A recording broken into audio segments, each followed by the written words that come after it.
Welcome, everyone. Welcome, FITGov fans. Welcome, Homeland Security Today fans. We're very excited to be bringing you another FITGov state-of-the-art virtual discussion. Today, we have joining us Rob Carey, who's former Deputy DOD CIO. And if you don't know acronyms, Department of Defense Chief Information Officer, and the former Chief Information Officer for the Navy. He's now president of Cloudera Government Solutions, and we're just thrilled to talk with him today about how we can position to govern advanced technology before it governs us. So welcome, sir. Thank you so much for having me, Christina. Appreciate it. Absolutely. Well, we're very excited to talk with you a little bit and get your perspective, certainly because of your work protecting DOD, making sure DOD was on the cutting edge of not only cybersecurity, but certainly bringing advanced technologies into the mission and into your purview. So first, I guess I just would love to have your opinion about AI, Chat GPT, everything going on that is so rapidly changing our environment that we need to be talking about this every 5 minutes. Yeah, well, thank you. It is a phenomena technology. And what I mean by that is every once in a while, a technology comes on the scene and there's both good and probably not so good that can come from it. But it is out ahead of the policy. It is out ahead of how you would use it. You can look at the federal website that talks about here's all the policies that have been written in the last, I'll say 6, 7, 8 years, and there's quite a few. But they're chasing the tail of the technology AI, right? So and it has now blossomed. Everybody has seen ChatGPT. People have seen driverless cars, which are using advanced forms of AI.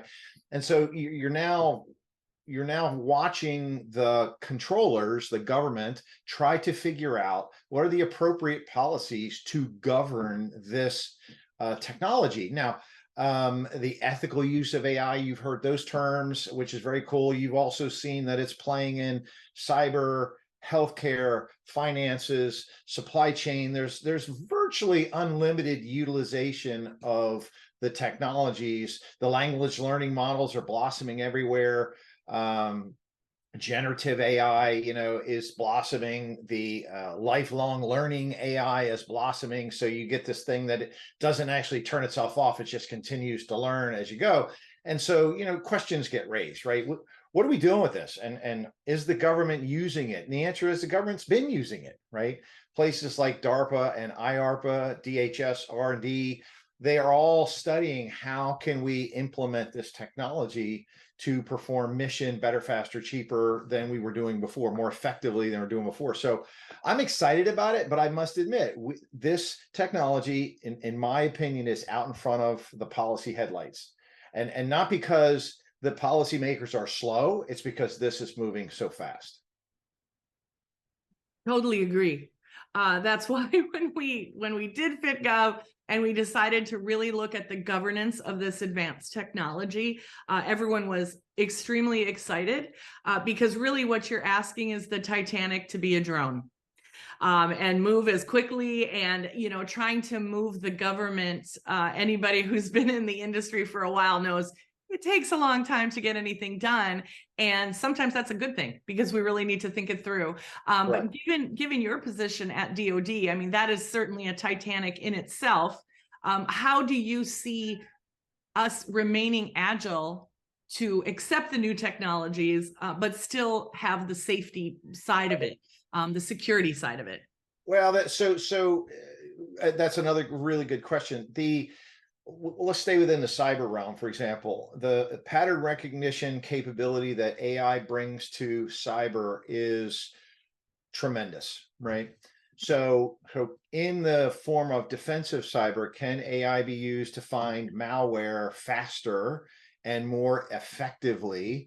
So reducing the detection times and increasing the detection rates of malware? And the answer is yes. Now, that suddenly will become very sensitive very quickly as to how well it does these things. Now, you also know that there are no rules that have been made by lawmakers that govern what people that want to do bad things with this technology. It doesn't apply to them. So it's being used on both sides of the fence. So how do you now move forward with it? Do I think the Department of Defense and the other federal agencies are moving forward with AI? Absolutely, at best pace, right? And it still has to solve an operational problem that any one of the agencies has. So they target the utilization of AI at, does it do this? Could be cyber, could be healthcare. And then at the end of the day, it does also rely on data, right? Clean, trusted, organized, aligned data, hopefully sitting in a data lake house that is able to then host a vector database. And now you can start to do these really, really cool things with it, right? But so on the good side, the ethical side of this, I think it's really it's unknown how many places it could play, right? But if you go to the dark side of this, the dark side of the force, right, it is also a danger, right? How do you detect that you're getting spear phishing emails from an AI engine that don't look like they looked 5 years ago, broken English, crappy spelling, font cases all kind of messed up. And now you see something that looks just like the person who runs payroll in your organization, right?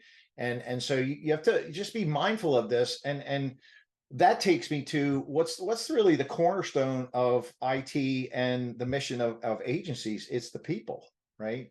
So how many people can say they're experts on AI right now? Not very many, right? Not very many in the data space itself. But now, in order to be good with your AI engines, you have to be good with your data. You have to get your arms around, where is it?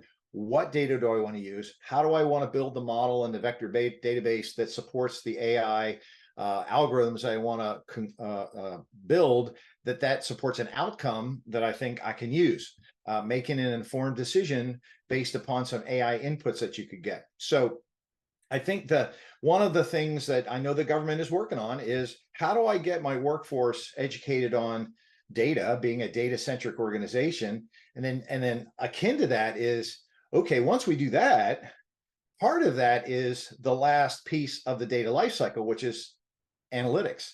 And the high end of analytics is going to be actual AI, generative AI, right? Where everybody's played with any one of the dozen or so chat GPT like models that you can ask it questions and it gives you answers back. Right now, you can decide whether you like the answer or not. And the more informed your question is, the more informed your answer will be. Right. So, I think that the government is moving at its pace, but I think the technology is moving a little faster, and it's no one's at fault here. It's just, that's how fast this technology is running. That's exactly right. I have so many follow-up questions. So Go ahead, go. This is terrific.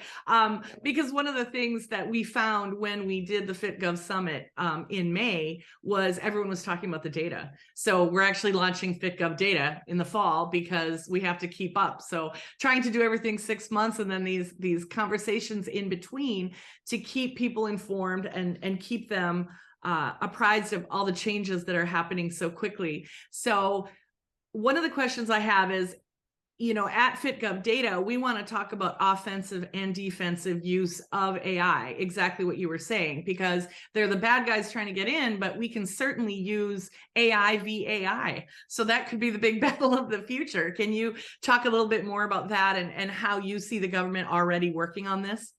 Yeah, so I can say that one of the departments in the Department of Defense a few years ago put out an RFI for counter AI technologies. How do I know that AI is being used in the malware or in the attack vectors to me? How do I detect it, right? So somebody's already thinking about that, and I'm quite sure DARPA and IARPA are looking at those things as well.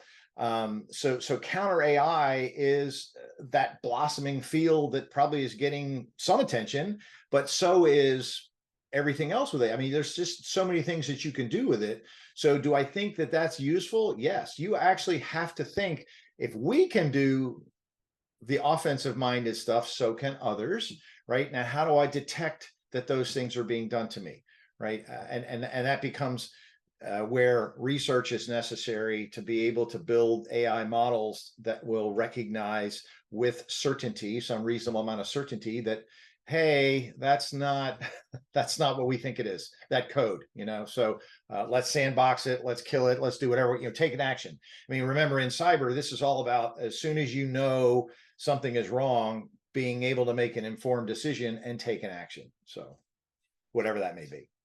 So you also mentioned a lot of very important points about data, having clean data, having the ability to use that data and certainly protect it. What are more of your observations on AI and data, really? Because, we're seeing a lot of people say, oh yeah, you can ask it a question, but it may completely make up the answer and reach out and give you inaccurate information. And then who owns that data? I know that at FITGov, Chat GPT owns your data if you put it in. So for the government, from the government's perspective, they certainly can't do that.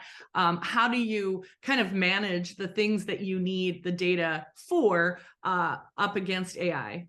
Well, I think you have to remember, to your point, if you're going to use a language learning model and AI, what data do you afford it access to, right?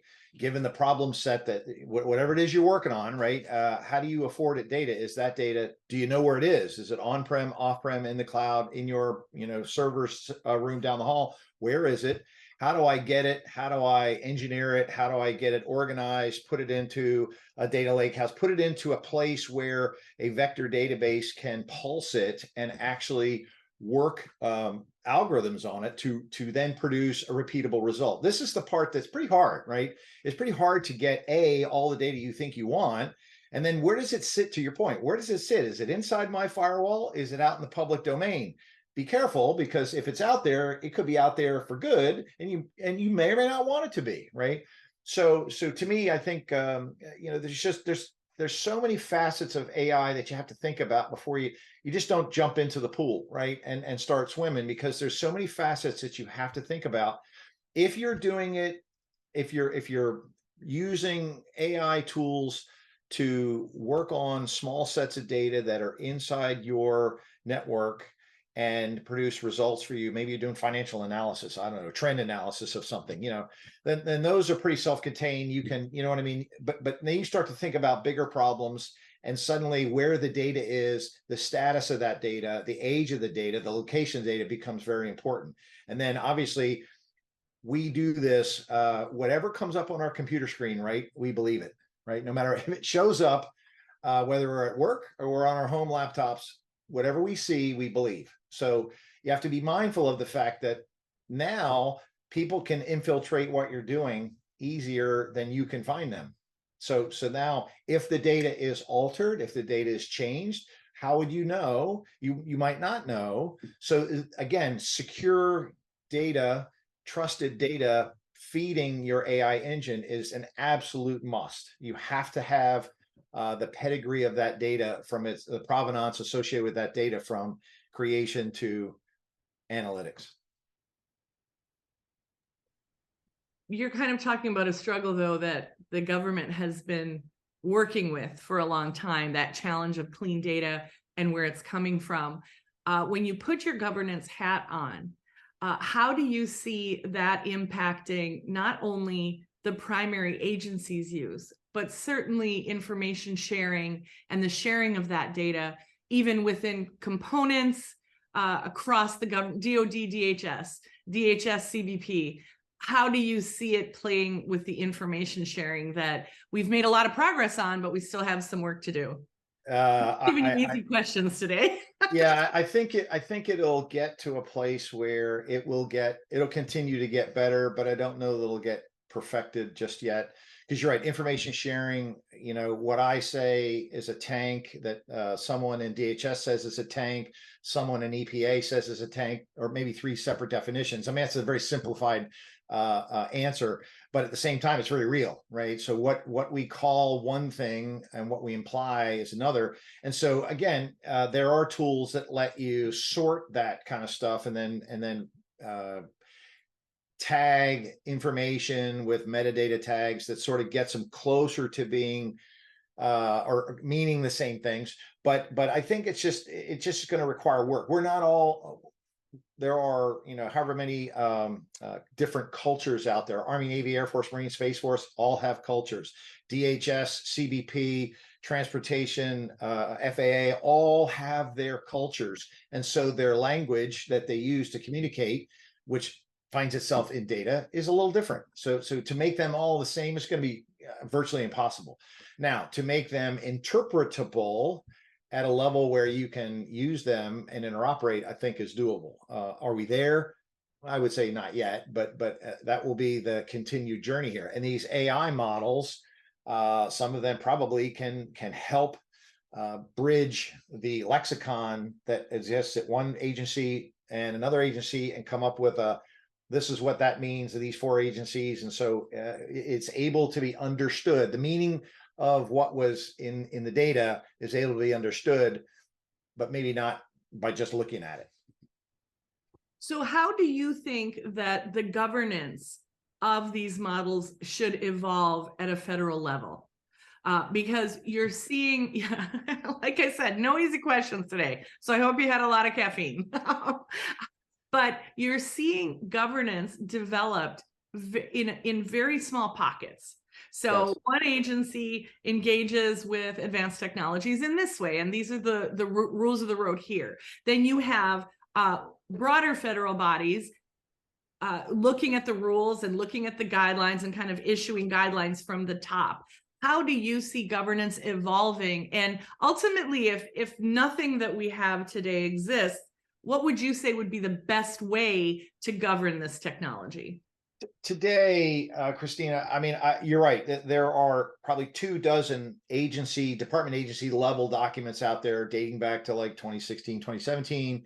And some that, like I think DOD's most recent one was a, ethical use based policy. So how do I think they'll all come together? I think every agency needs to figure it out within their own culture. That being said, is there an umbrella document, and maybe this national strategy can be that? Is there an umbrella document that binds them all together? The one ring to bind them. I don't know. I don't know how effective that would be, because this technology is out in front of these policies. It's just out in front, and you can get on ChatGPT or any of the ones that are just go on the web and play.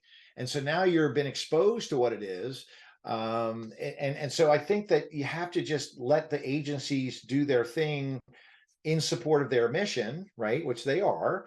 And then I know part of them, certainly in cyber, is looking at how do I keep this out of disrupting my mission as well. So I don't see, let me say it differently. I see a umbrella document coming. I see an umbrella document being late to the party, if that makes sense, because the agencies will already be moving and using it. So how do you stay ahead of where they're all going? That's going to be really hard. So the umbrella policy, not that it's not needed, but I don't know what it'll stop. It certainly won't stop any bad guys, but it will maybe corral the utilization of AI a little bit, of focus it. Let's just say that. Well, we did see the Senate apparently passed a bill to ban TikTok on people's contractors' phones and certainly government phones. And I don't know how that's really going to help us move down the road. But that one's an intelligence-based, Yeah. Oh, certainly. But I kind of liken TikTok to one of those things that evolving at that speed of change. Just like AI. And so you just wonder when you see that banning and that type of activity, how we're going to manage if people are using ChatGPT on their phones, if they're using different types of AI in their daily life, even if it's just for personal, like TikTok is for me a personal thing, it is on my phone. But when you look at how we can't really get our arms around a new technology and then how we respond to that, what would you say is the best way that we do respond when it's evolving so fast? And frankly, it's evolving everywhere at a different pace. Well, another good question, another deep question. I think this is something you have to be very mindful on how you govern it, because governing things that are sort of like the fence, the gates open to the, to the barn, no one's in the barn. It's everybody's left. So at the end of the day, now, how do you just monitor? How do you manage? You can put out some guidelines that are the boundary conditions of the ethical utilization of AI. And so if you're not in that, now potentially forces can be brought to bear to correct your behavior. But this is an enabling technology, right? And it's a transformational technology. So what I see happening is the government will make very good use of it in the coming years. And right now it's a little bit of a phenomena, right? So people are playing with it, but it'll soon be used. There's a fear that it will displace jobs. Do I think it will? I think it will raise the human element to the next level of thinking. And I think that automation will tackle some of these low-level decisions that need to be made, because the engines will mature sufficiently to not warrant a human playing in that space. Do I think that jobs will be displaced from this? I think jobs will change, right? I don't think they'll be displaced. I think you get to now use your brain for what it was intended to continue to think. What I fear is some people will use these engines to do their jobs, right? When the engines were not intended to do that in the first place, right? So that's where, I mean, there's a bonus here, and then there's a pay attention, things could go the wrong way. And so that's the kind of thing you have to govern. Can AI help inform decision-making in support of mission? Absolutely. Should it be the decision-making engine? I would say no, not without a human validating, yep, that's what we're going to do anyway, right? So that's what we've heard repeatedly, that you can't actually replace the human management of it, because you have to be paying attention and seeing what it's doing. So excellent. I think this will be my final question, since I've been grilling you a lot on a Thursday morning after the holiday. When you look at, like, you've been in government and now you come to the private sector, what is your advice, what is your perspective on how industry best can collaborate and help government stay more on that cutting edge, given, industry has a little more freedom to kind of play a little bit more. They have a lot of information and experience that they can convey to the government. What collaborations do you think are really necessary to help industry and government move AI forward together? So good question. So I think that industry has a lot more, has the ability to understand the fundamental application of, ingesting data all the way over to throughout the data lifecycle to analytics, right? And again, high-end analytics is AI and ML. So to then take that and target it at specific problem sets that the government may have. I mean, that's what's really important, because this is where there does need to be a collaboration. I think the government sometimes doesn't like to tell, here's the problem I need fixed. But that's really what has to happen, so that the data and the tuning of the, engineering of the data and the tuning of the AI algorithms can be molded sufficiently to solve that agency's specific problem, right? And so I think that partnerships are necessary here to both conduct research and development, as well as the production of this technology in the mainstream. It is rapidly blossoming into a mainstream tool, right? Think of it as, this is a tool you didn't have 3 weeks ago in the garden, but now you have it, and look how well it works. Everything's growing in the garden that I want. I haven't even used it out there on the other, some of the patches in the back, but we're just starting to think about all the things we can do with it. But we do need to partner to move the mission forward. If we keep our eye on the mission of each agency, then I think we're in a very good spot to then create the outcome, the positive outcomes that we want to create. And also along the way, create the policies, utilization procedures. And, here's where the line is, guys. On this side of the line is good. This side of the line is not good, right? So I think that will take partnership, because if the industry doesn't know where the government wants to draw the line, then it's difficult to help. Nobody wants to be guessing here.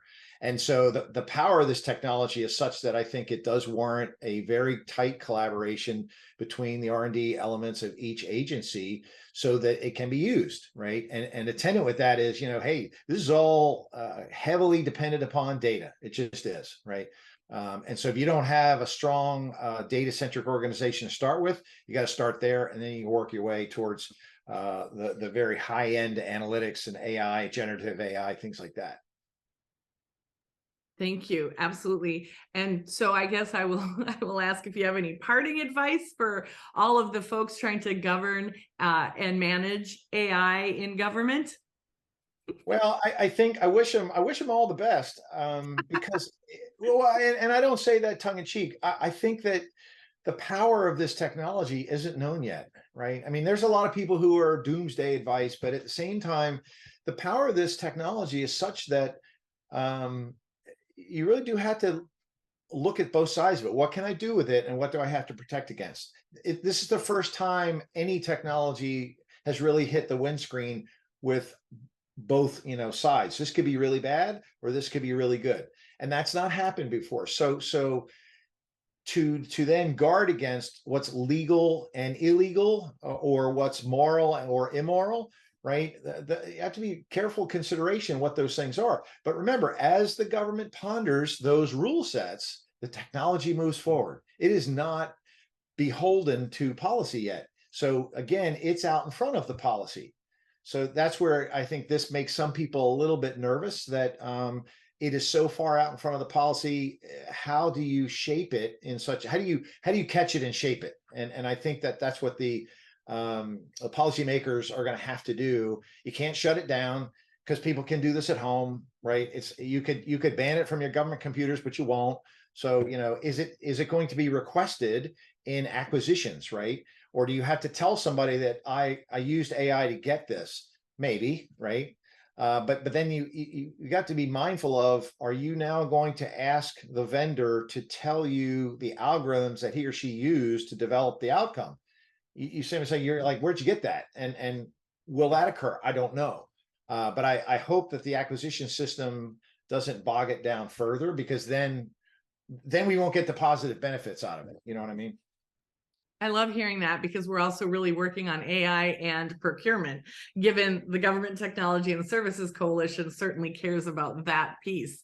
But as you talk, I think more and more that governance perhaps needs to be synonymous with guidance rather than compliance.